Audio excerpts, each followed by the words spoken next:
Your car has sensors running every second you drive.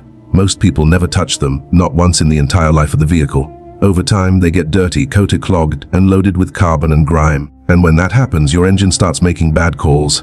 Wrong fuel mixture, wrong timing, wrong everything.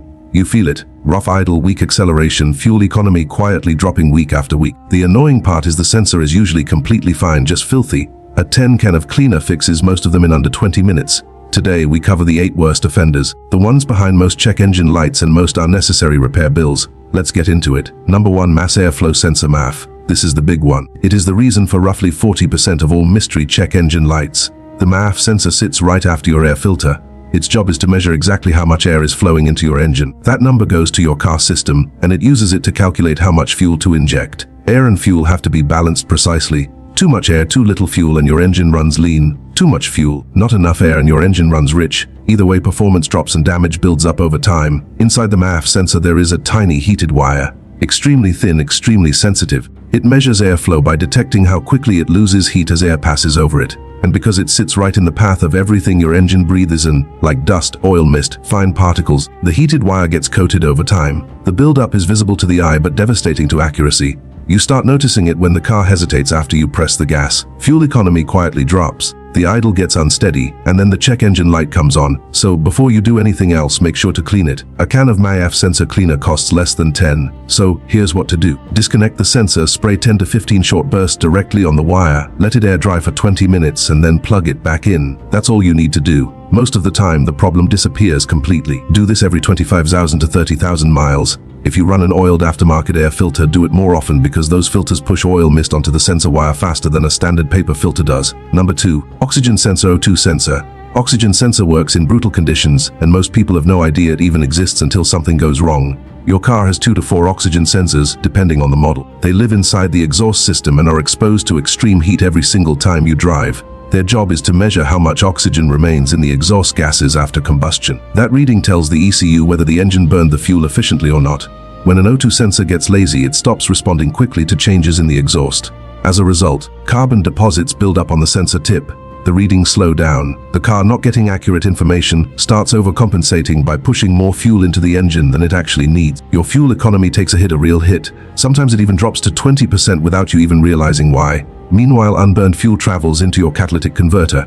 The converter tries to burn it off. It overheats doing that job repeatedly, and eventually it fails, which is one of the most expensive repairs on any vehicle. All of that starts with one ignored sensor. O2 sensors are harder to clean than most. Some shops use heat to burn off carbon deposits, but that is not a DIY job. The real answer here is replacement on schedule, before the sensor gets lazy enough to cause downstream damage. Front sensors typically need attention around 60,000 to 90,000 miles. If your scan tool is showing codes P0135, P101, or P0420, the sensor is already past the point of cleaning. Change it before the catalytic converter pays the price. Number 3, manifold absolute pressure sensor MAP.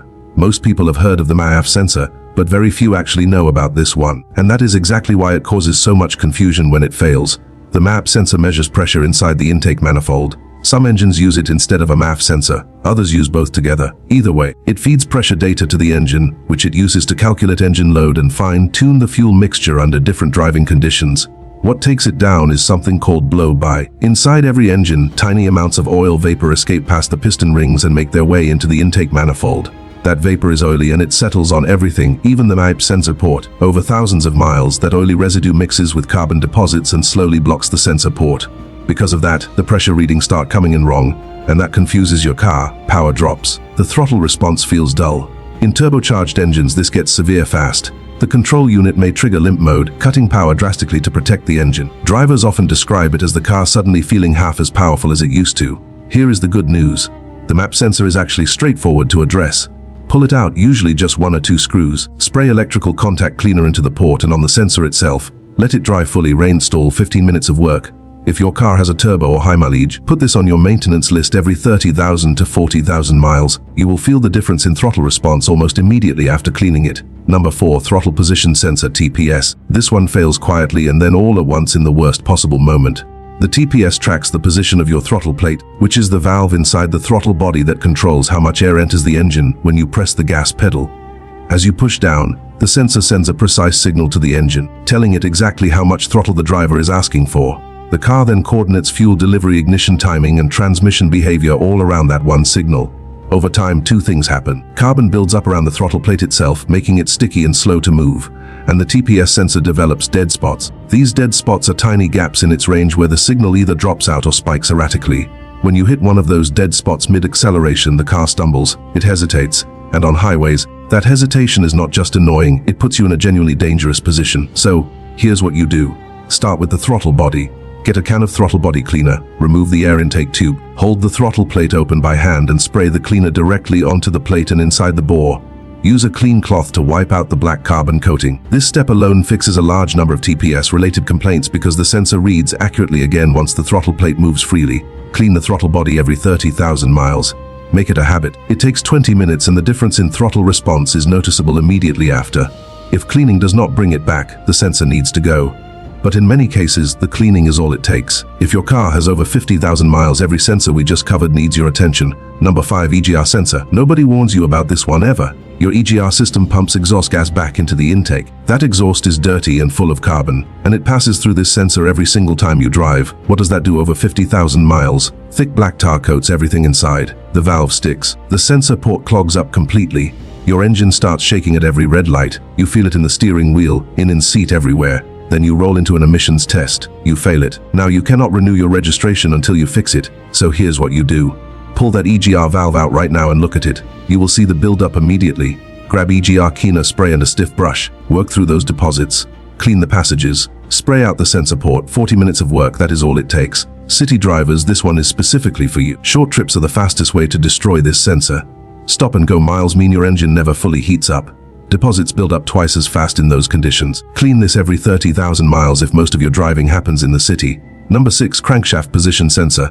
Crankshaft position sensor will strand you completely. You walk out one morning, you turn the key, the engine cranks perfectly but it never starts. You try again, still nothing. The car sounds fine but goes nowhere. That is a dead crankshaft sensor, and it happens with almost zero warning. It does warn you, just in ways you would never connect to this sensor. A quick stall at a stoplight, a slight hesitation on cold mornings, a rough patch that disappears after 2 seconds. Most people ignore those signs for months. Then one day the signal drops completely. Game over. This sensor sits low on your engine block. Road salt hits it, water hits it, oil leaks coat it regularly. Its magnetic tip collects metal debris from your engine over time. That debris blocks its ability to read properly.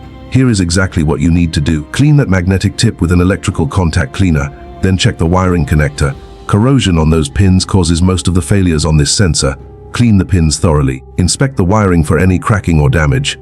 If your car stalls with no clear reason, check this sensor first. Do not wait. The gap between first warning and complete failure is shorter than you think. Number 7, engine coolant temperature sensor. This sensor pulls a very specific trick on you. It gets stuck. It keeps telling the ECU that the engine is cold, even after you have been driving for 30 minutes. Even our car believes it completely, so it keeps dumping extra fuel into your engine.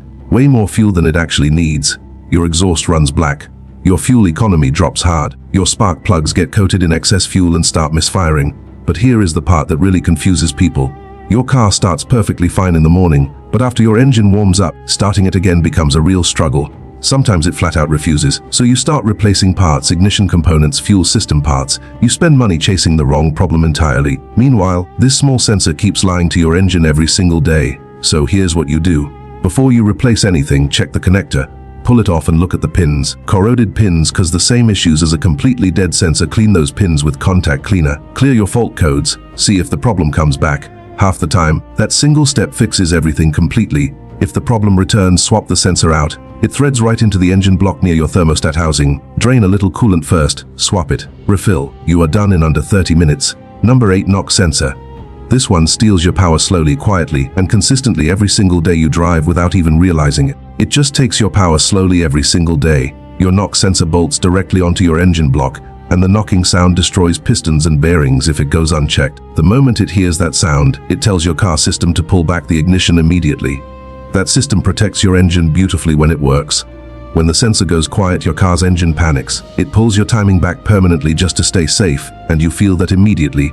Your car feels slower. You press the gas harder just to keep up with normal traffic. Your fuel economy drops alongside your power. Most people assume the engine is just getting old. They never check this sensor. So here's what you do.